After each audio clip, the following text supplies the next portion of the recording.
I'm Stevie Moore. I live in Spartanburg, South Carolina. I've been there. I was born and raised there. Uh, about 15, I started traveling, playing pool. Quit school.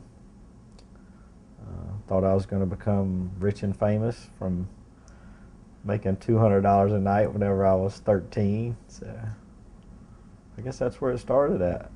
Yeah.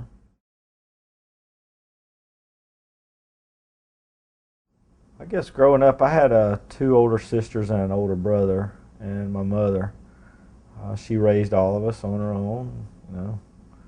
She's a hard worker, so she was very driven on work and keeping the family fed, and she instilled a lot of good qualities in me. But as far as a lot of family time, that wasn't very much because I found pool at an early age, and it just kind of consumed me more than family. Um, Tried to be like my brother growing up, but he was about 8 years older than me, and after I found pool, I was like, who needs him? I got something else now.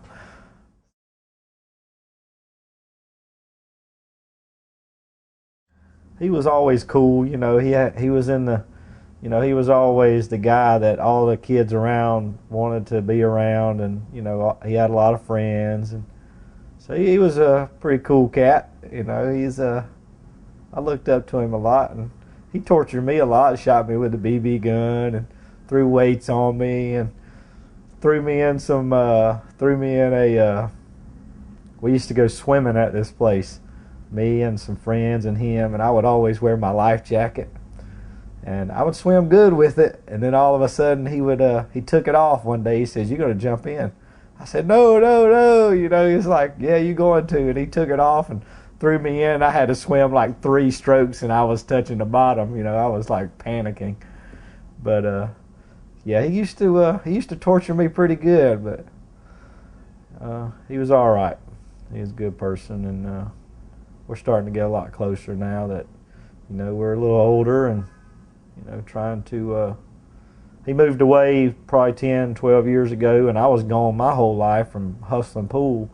I started traveling when I was 15, so I didn't really see much of my family much. So to see those guys for a long time, I would just stay gone so much, traveling the country, and I didn't really have much of a family life growing up because of pool.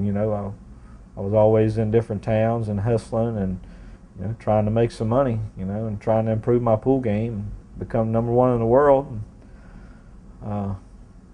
So now I've gotten a little older, and I see the value of family and stuff. So I'm trying to make up for lost time. I don't know that you can do that, but I'm putting effort toward getting to know them a lot better than I've known them. So, and it's fun. It's there's nobody like family, and I'm learning that.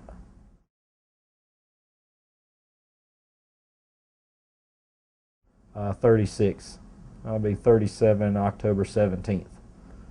Yeah, this year.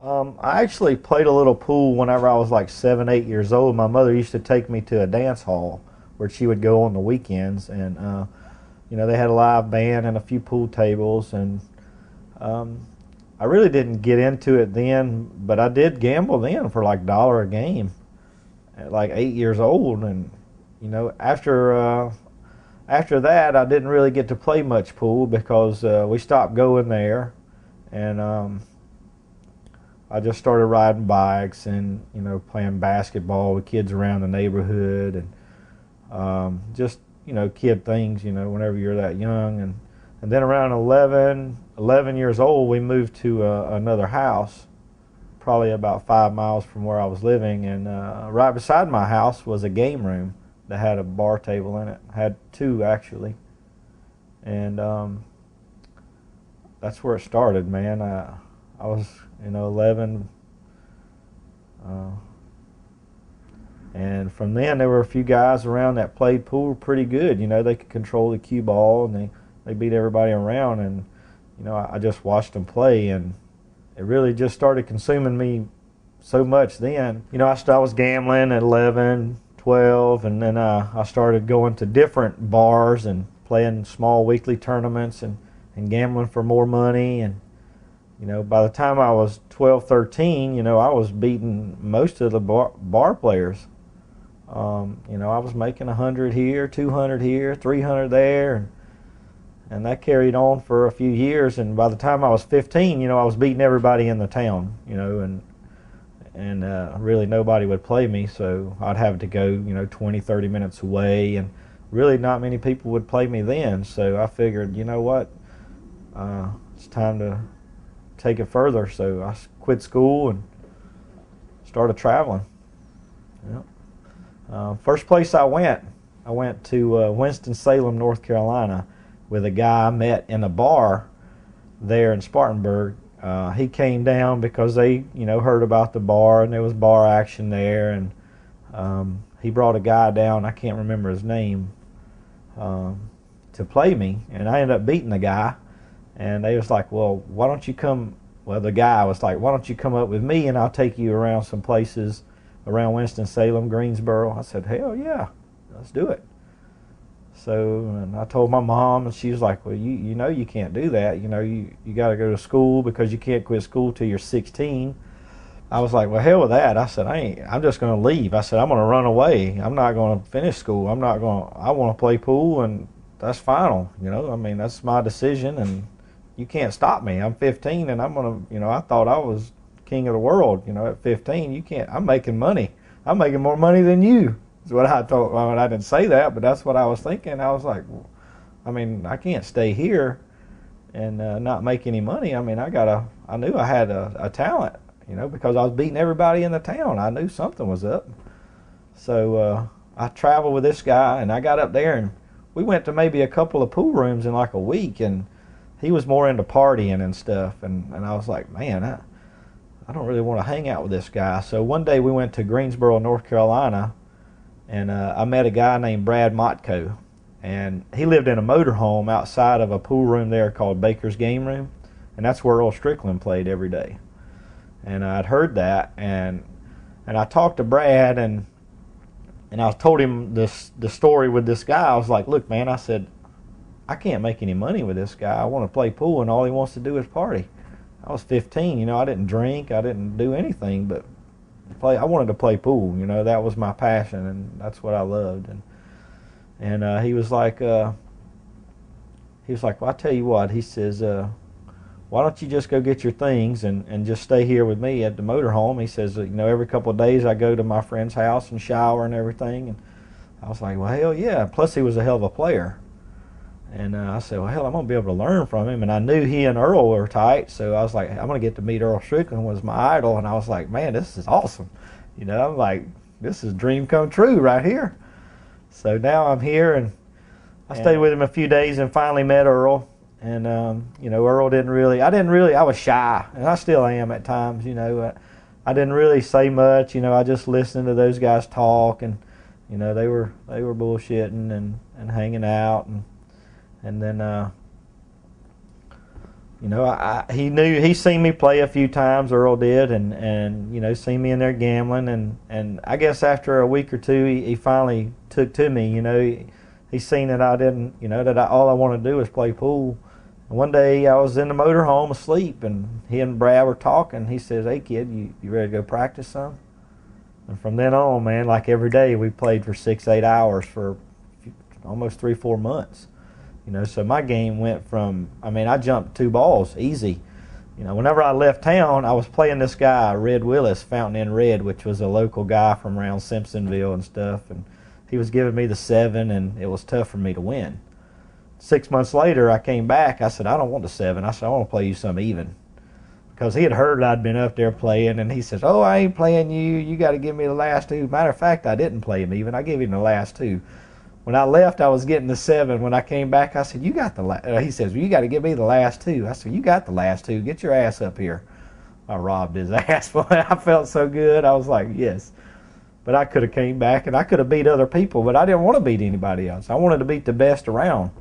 So So I came back, give him the last two, and beat him for 500 or 1,000 or something, and then from there, I just I bought a car and started traveling the country, man. And it was town to town.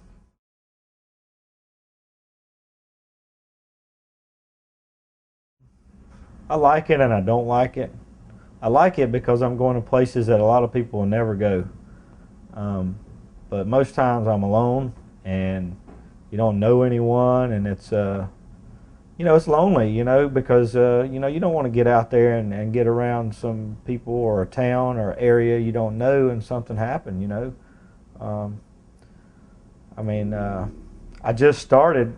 Whenever I was traveling years ago, I would go and I didn't care about seeing anything. I just wanted to play pool, and then it became a job, and I started hating it. And but now that I'm doing it on a professional level, I love it. I mean, it's in the beginning I was kind of hesitant because I was kind of associating it to the same as hustling. I figure I had to stay in and not try to put myself out there. But now that I'm getting around to different countries and stuff, I'm starting to open up a little bit more and becoming myself. It's I love it now, but it is strenuous, and for the money that we make, it's sometimes not. I wouldn't say it's not worth it, but it's hard. You spend a lot of money to go to these places, and then if you don't finish in the top 3 or 4, you can barely break even.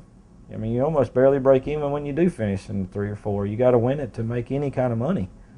So it's strenuous that way because you never know if how long it's going to last.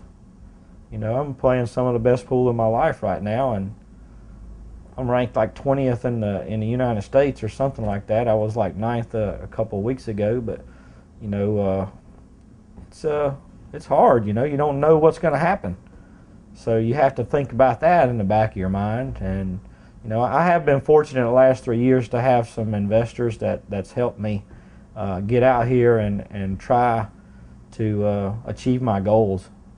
And I don't know how long a person can keep helping me if I don't start producing, So, but I'm on the verge of something. I went to a guy 3 years ago, Stan Shuffett, and he has a course that he teaches. It's called justqit.com, and that's his website. But his course is Just Q It, and it's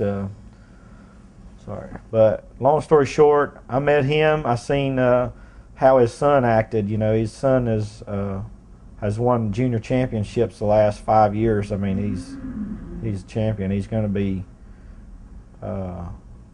remembered a lot because he's a good kid and he's got a good family behind him and knows a lot about his dad knows a lot about the sport, and he's helped him along. So.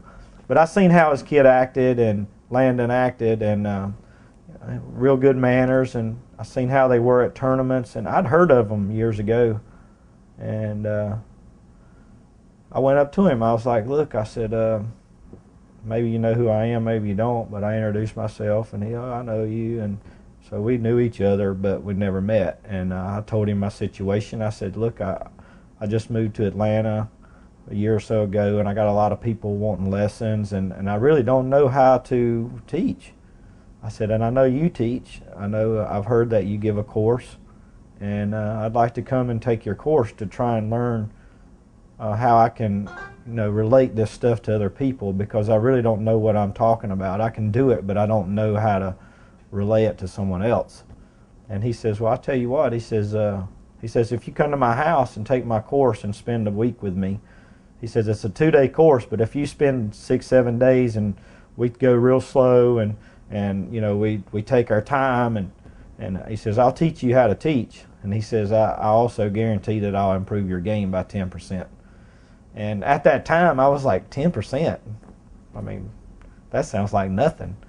But then once I told a few people, and now that I know what I know, I was like, 10% is huge because I'm playing some of the best pool in the country. You know, I mean, not there probably ain't 20 people in the country that could beat me playing pool at the time. And I was like, and I didn't really realize how much 10% meant.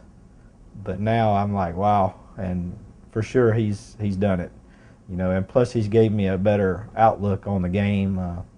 You know, it's a lot of information, and if a person doesn't learn this stuff, then you know they're just cutting themselves short. Now that I've learned it and I've experimented with it and see how beneficial it is, if I would have learned this stuff whenever I was a kid, there's no telling what could have happened. I mean, there's still no telling what I can do, but you know, I just know it would have been a learning curve. You know, it would have cut my learning experiences in half almost. You know, we just did an aiming DVD of Pro 1 aiming, which is going to revolutionize aiming. I mean, it makes aiming just so simple that it's unbelievable. Once people get an idea, and not an idea, but once people see this information and they practice it, I mean, it's just, people are going to learn how to aim, and they're not going to have to sit there and put as much time into it to learn. You know, it's going to be, you know, a person's going to learn how to aim in 6 months to a year, like the pros. You know, I mean, it's pretty awesome.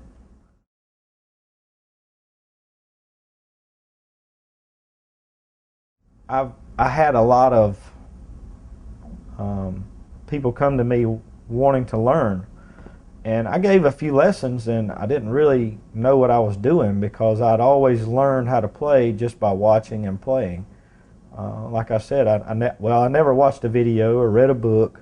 I just fell in love with it at an early age, and I watched people that played good pool, and I said, well, hell, if they can do it, if I put in the time, I know I can do it, because, I mean, I'm starting to do these things anyway, you know, and if I just practice and experiment, then there's no reason I can't do this.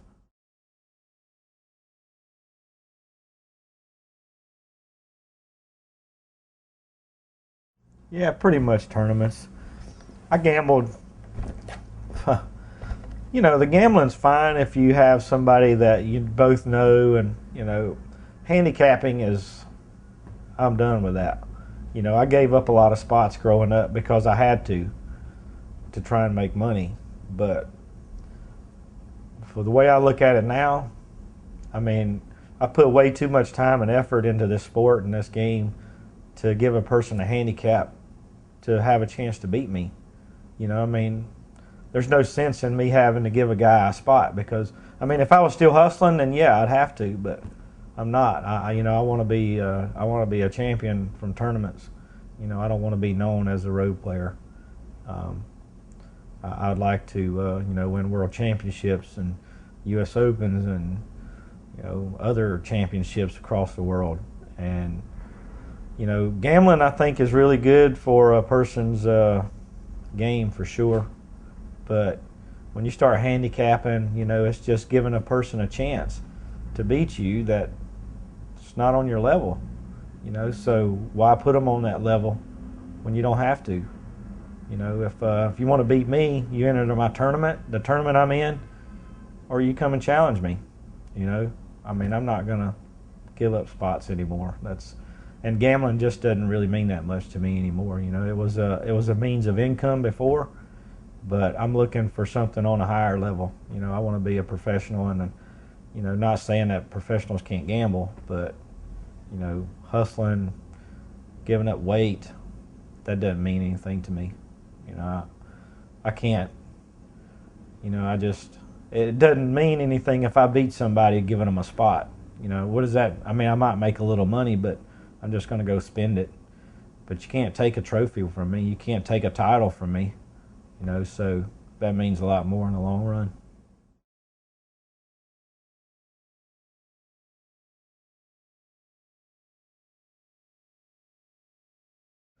The last few years, it's been tough for me because when I traveled on the road, I didn't book losers. You know, I mean, I was always winning, and I would come home and I'd play in regional tournaments and I'd win, and it was just, winning came easy to me. But now that I'm on a professional level and I'm playing with the best in the world, winning's not that easy. So it's frustrating in that point, but I know I'm putting the work in, and you know, you just you can't win every tournament, and just the way the rules are, the formats, you know, it's hard. It's even hard for the best player in the world to win, you know, just because of how our formats, our rules, our conditions, the money. You know, if we were all millionaires, it'd be a lot easier to go out there and just be comfortable and be yourself and, you know, enjoy it and not have to put as much, well, not saying you don't have to put as much effort, but, you know, you could relax and play. You know, it's hard for people these days. I mean, the top 10, 20, whatever, and 30 and 40, I mean, because those guys are really not making any money. I mean, and, you know, you have to hold a job too and try to play on a professional level. I mean, that's almost impossible. You know, it's just, it really is impossible. And so it's,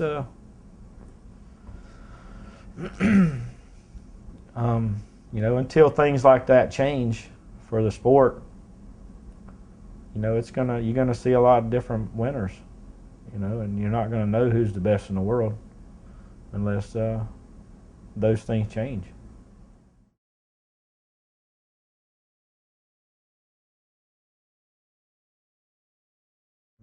For sure, Johnny Archer's been my toughest opponent.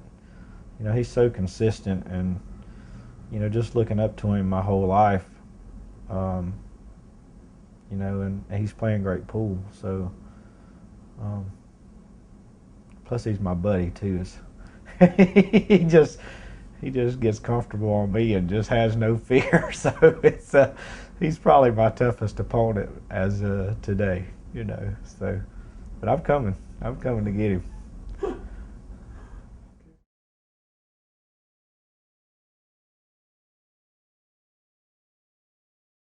Well, this weekend we have the Seminole event at Rax, and then I fly to the Philippines Monday. I'll be there for the Predator Sweet 16 that wasn't finished in Spain. We're going to finish it in the Philippines, and then I'll play in a Dragon Promotions event, which is the Predator World 10 Ball. And then I fly from there to play in the China Open in Shanghai on the 27th of this month. And then I fly from there to Bangkok, Thailand to play in the Thailand Open. And then I come home and get ready for the U.S. Open.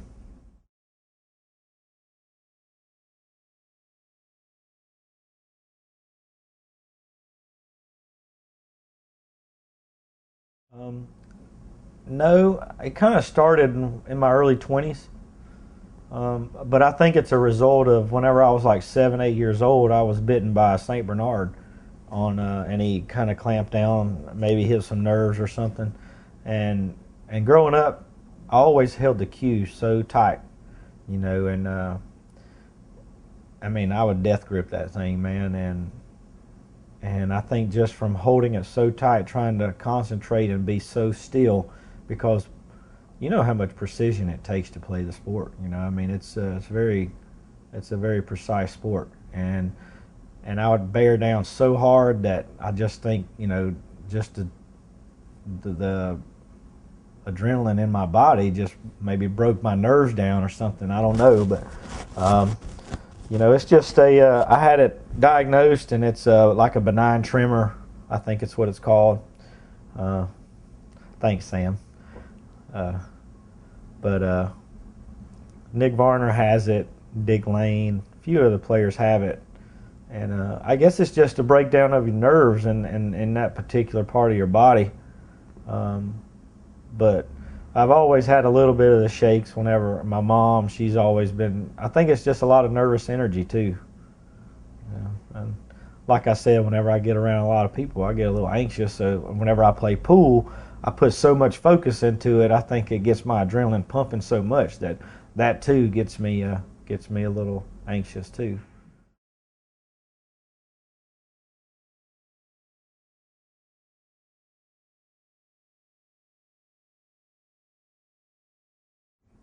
Yeah, I would definitely say there's more pressure because I know at any time, a bad roll or a mistake is going to can cost you a match. So, And until, like I said before, until our rules change to where we can eliminate most of the luck out of the sport, a bad roll is going to cost you a match. One mistake's going to cost you a match still. I mean, but it's my whole idea is, we got to eliminate the luck. So the most skilled player, all around player, is going to win more tournaments. And I just I definitely feel the pressure a lot. But I'm trying to learn how to cope with it and channel it in a more positive manner. Because, like I said, I always won. I mean, I always won when I was on the road, and I made it a point to do that too. I didn't play very many tough games because I was doing it for a living, and I wasn't trying to gamble. I had a vehicle to pay for. I bought a boat, and eventually, I just had a lavish lifestyle too. I wanted things, and I knew I couldn't go out and have a 50-50 chance and make money. So I made it a point to make sure I was a little bit of the I had a little best of it every time I played.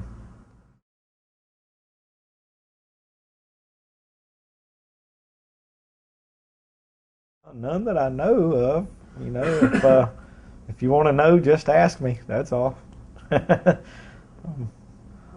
I'm pretty approachable, and I just as long as I'm not during a match, come on.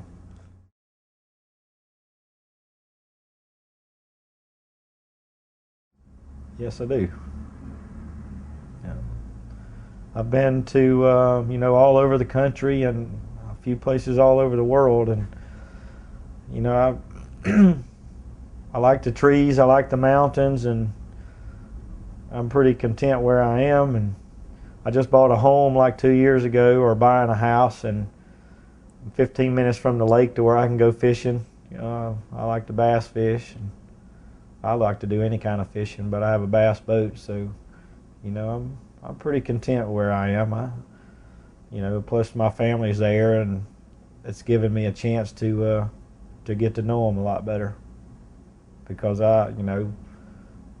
my whole pool career up until 2 years ago, I was on the road, and I moved to Atlanta and lived there for a while, and never really got to experience where I come from, and what my family's about. So I'm trying to make up, or not make up, but just find out what I can before it's too late.